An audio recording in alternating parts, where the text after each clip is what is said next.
নমস্কার বন্ধুরা, আজ লাউয়ের একটা দুর্দান্ত নিরামিষ রেসিপি আপনাদের করে দেখাবো। যাকে একবার খেতে দেবেন সে কিন্তু আপনার নাম করবে।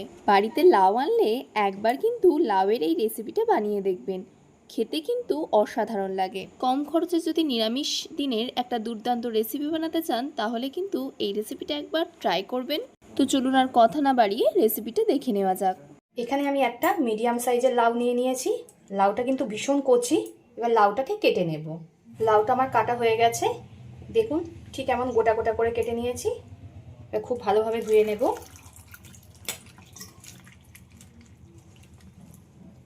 দু তিনবার জল পাল্টিয়ে পাল্টিয়ে খুব ভালোভাবে ধুয়ে নেব। এখানে আমি একটা মিক্সচার জার নিয়ে নিয়েছি, দিয়ে দেব দুটো কাঁচা লঙ্কা, একটা মাঝারি সাইজের টমেটো কুচি আর একটা মাঝারি সাইজের ক্যাপসিকাম। এখানে ঠিক এমন বড় বড় করে কেটে দিয়ে দিলাম। এবার এতে দিয়ে দেব অল্প করে চীনা বাদাম, দিয়ে দেব লবণ, আমি অল্প করেই দিলাম এখানে, দিয়ে দেব হলুদ গুঁড়ো। এবার এতে দিয়ে দেব এই ছোটো চামচের মাপ করে 1 চামচ জিরে গুঁড়ো, সমপরিমাণ দিয়ে দেব ধনিয়া গুঁড়ো। এবার এতে দিয়ে দেব অল্প করে জল। এবার এই মশলাটার একটা পেস্ট বানিয়ে নেব। মশলাটা আমি খুব সুন্দরভাবে পেস্ট বানিয়ে নিয়েছি। উনুনের জালটা ধরিয়ে কড়াটা গরম হতে বসিয়ে দিয়েছি। কড়াটা গরম হয়ে গেছে। গরম কড়ার মধ্যে দিয়ে দেব সাদা তেল। তেলটা খুব ভালোভাবে গরম করে নিয়েছি। এবার পাঁপড়গুলো ভেজে নেব। আমি ঠিক এমন ছোট ছোট পাঁপড় 10-12টা মতো দিয়ে দিয়েছি। আপনারা আপনাদের পরিমাণ মতো দিয়ে দেবেন। এইভাবে সব পাঁপড়গুলোকে ভেজে নেব। সব পাঁপড়গুলো আমার ভাজা হয়ে গেছে। এবার এতে মটর ডালের বড়িগুলো ভেজে নেব। বড়িগুলো আমার সব ভাজা হয়ে গেছে। এবার তুলে নেব বড়িগুলোকে।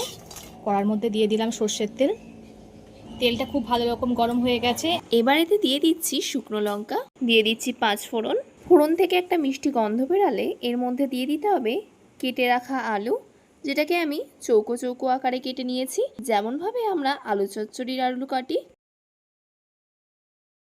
এবার আলুগুলোকে খুব ভালো করে ভেজে নেব। আপনারা যদি চান আলুটা স্কিপ করতে পারেন। আমি এখানে আলু দিলাম। আলু দিলে একটা মাখো মাখো ব্যাপার হবে, ওই জন্য আমি আলুটা দিলাম।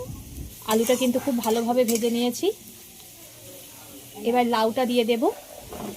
লাউটা আলুর সঙ্গে খুব ভালোভাবে ভেজে নিতে হবে। লাউ দেওয়ার সঙ্গে সঙ্গে কিন্তু লবণ দেওয়া যাবে না। লবণ দিলে লাউ থেকে জল বেরাবে আর লাউটা খুব ভালো ভাজা হবে না, ওই জন্য লবণটা পরে দেব।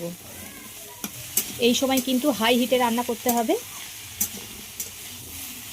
হাই হিটে খুব ভালোভাবে লাউটাকে ভেজে নিতে হবে আলুর সঙ্গে। বন্ধুরা, আপনারা তো অনেক লাউর রেসিপি খেয়েছেন, অনেক রকমভাবেই খেয়েছেন, কিন্তু এই পদ্ধতিতে একবার ট্রাই করে দেখবেন, খুবই ভালো লাগে। নিরামিষ দিনে তো একেবারে জমে যাবে। এই রেসিপিটা থাকলে ভাত রুটি যে কোনো কিছু দিয়েই ভালো লাগবে। একবার ট্রাই করে কমেন্ট করে অবশ্যই জানাবেন কেমন হয়েছে। 5 মিনিট মতো লাউ আর আলু খুব ভালোভাবে ভেজে নিয়েছি। এবার এতে দিয়ে দেব স্বাদ মতো লবণ। লবণটা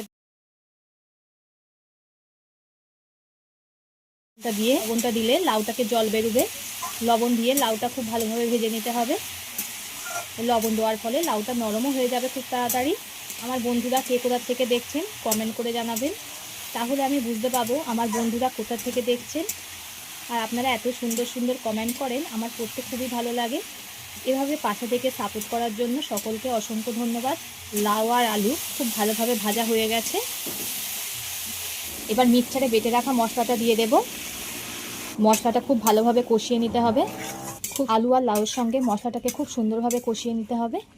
আগে অল্প করে মশলার সঙ্গে হলুদ দিয়েছিলাম, এখন অল্প করে দিয়ে দিলাম। খুব ভালোভাবে কিন্তু কষাতে হবে। যত সুন্দরভাবে কষাবেন খেতে তত বেশি ভালো হবে। তাই আমি খুব সুন্দরভাবে কষিয়ে নেব। বন্ধুরা, খেয়াল রাখবেন মশলা দিয়ে যখন কষাবেন তখন লো ফ্লেমে কষাবেন, আঁচটা লোয়ে রাখবেন, নয়তো মশলাগুলো পুড়ে যাবে, খেতে বেশি ভালো লাগবে না। তাই যখন কষাবেন আঁচটা একটু লোয়ে রেখে দেবেন। মশলাটা কিন্তু আমার খুব ভালোভাবে কষানো হয়ে গেছে। বন্ধুরা, লাউ খাওয়া আমাদের সকলের পক্ষে খুবই ভালো, তাই এই রেসিপিটা একবার হলেও ট্রাই করবেন। সবারই তো ইচ্ছা করে মুখ পাল্টিয়ে পাল্টিয়ে খেতে। প্রতিদিন একঘেয়েমি রেসিপি খেতে সবারই কিন্তু ভালো লাগে না, তাই এই রেসিপিটা একবার হলেও ট্রাই করবেন। এবার এতে পরিমাণ মতো জল দিয়ে দেব। যেহেতু বড়ি পাঁপড় দেব, জলটা একটু বেশিই দিয়েছি। আমি আমার পরিমাণ মতো জল দিয়ে দিয়েছি, আপনারা আপনাদের পরিমাণ মতো জল দিয়ে দেবেন। এবার ঝোলটাকে ফুটতে দেব। ঝোলটা খুব ভালো রকমই ফুটে গেছে। এতে দিয়ে দেবো এই 4 চামচের মাপ করে 1 চামচ চিনি। মিষ্টিটা আপনারা স্বাদ মতো দিয়ে দেবেন। যেহেতু নিরামিষ তরকারি একটু মিষ্টি মিষ্টি হলে বেশি ভালো লাগবে। আবার ফুটতে দেব। যত সুন্দর করে ফোটাবেন খেতে বেশি তত ভালো হবে। তাই আমি খুব ভালোভাবে ফুটিয়ে নেব। 10 মিনিট মতো ঝোলটাকে ফুটিয়ে নিয়েছি। এবার ভেজে রাখা পাঁপড়গুলো দিয়ে দেব। পাঁপড়গুলো ভাঙতে হবে না, এমনিই দিয়ে দিলে হয়ে যাবে। আবারও ফুটিয়ে নেব। এবার ভেজে রাখা বড়িগুলো দিয়ে দেব। বন্ধুরা গন্ধটা কিন্তু খুবই সুন্দর বেরিয়েছে, খেতে তো দারুণ হবে। মিক্সচারে যখন মশলাটা পেস্ট করেছি তখন তাতে কাঁচা লঙ্কা দিয়ে দিয়েছিলাম, তাই ঝালটা আপনারা স্বাদ মতো দিয়ে দেবেন। আর আমি এখানে লঙ্কা ব্যবহার করলাম না। যে যেমন ঝাল খেতে পছন্দ করেন তেমন বুঝে ঝালটা দিয়ে দেবেন। যেহেতু লাউয়ের তরকারি তাই বেশি ঝাল ভালো লাগবে না, তাই আমি অল্প করেই ঝাল দিয়েছি। আপনারা আপনাদের পরিমাণ মতো দিয়ে দেবেন। আমার হয়ে গেছে, নামানোর আগে দিয়ে দেবো গরম মশলা গুঁড়ো। গরম মশলা দিয়ে বেশি ফোটাবো না, নামিয়ে নেব। তো এতক্ষণ ধৈর্য ধরে ভিডিও দেখার জন্য অসংখ্য ধন্যবাদ। সবাই সুস্থ থাকবেন, ভালো থাকবেন।